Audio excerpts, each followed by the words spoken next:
Welcome to our YouTube channel Medico Pages. Today I am going to discuss about MCQs related to cardiovascular system. First one is, what is the medical sign of endocarditis? Options are anterior chest pain, pericardial friction rub, diaphoresis which means excess sweating and palpitations.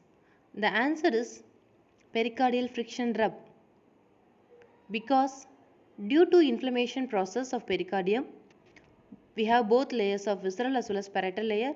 So those two layers got friction.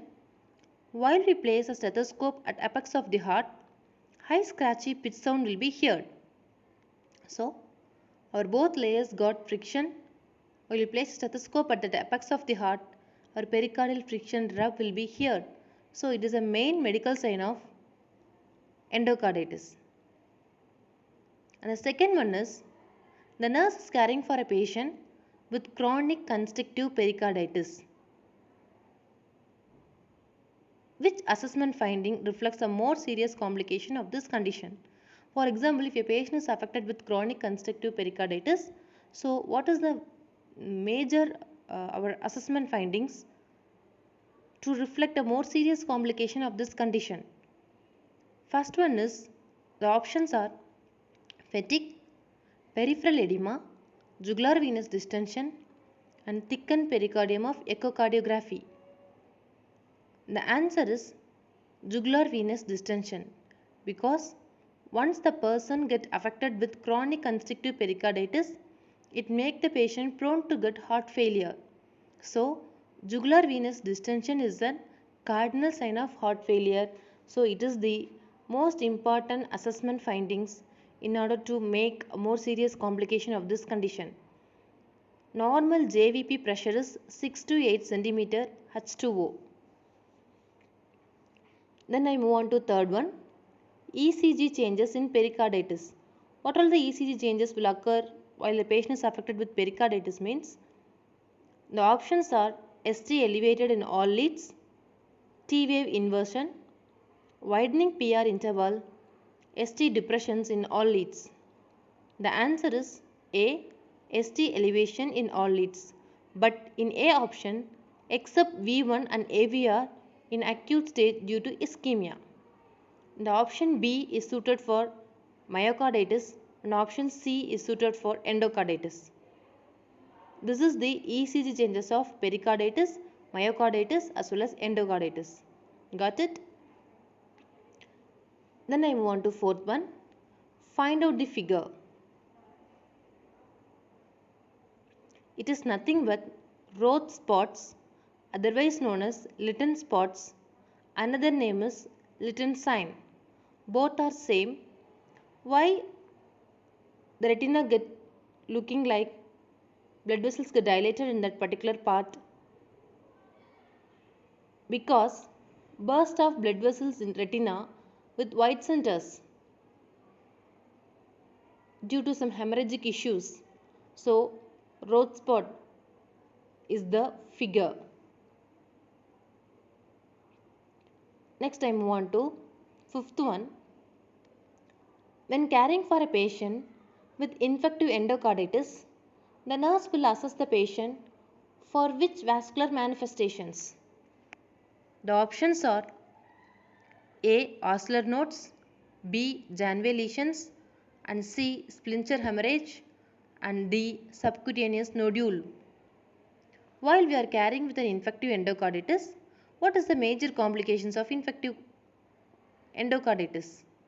Any guess? The answer is both A, B and C. These are the vascular manifestations of infective endocarditis. First one is Osler node, Janeway lesions and splinter hemorrhage. Next I move on to sixth one, find out the figure.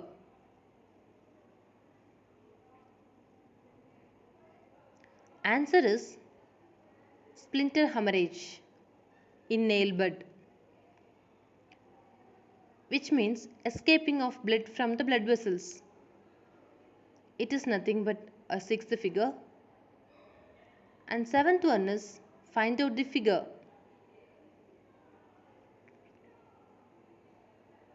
The answer is oscular nodes, reddish render lesions, otherwise known as reddish render lesions. It is caused by autoimmune complex depositions, which is painful. Redness found on hand, feet and toes. It is otherwise known as oscular nodes. It is the clinical feature of infective endocarditis. And eighth one is find out the figure. The answer is non-tender hemorrhage on fingers, toes, nose, on earlobes. It is nothing but Janway lesions. Next I move on to ninth one. A patient has an admitting diagnosis of acute left-sided infective endocarditis.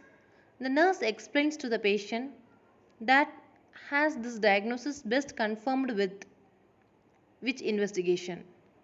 The options are A. Blood culture, B. Complete blood count, C. Cardiac catheterization and D. TEE, transesophageal echocardiogram. In this case, the patient is affected with infective endocarditis. The name itself, infection will be there. Among these options,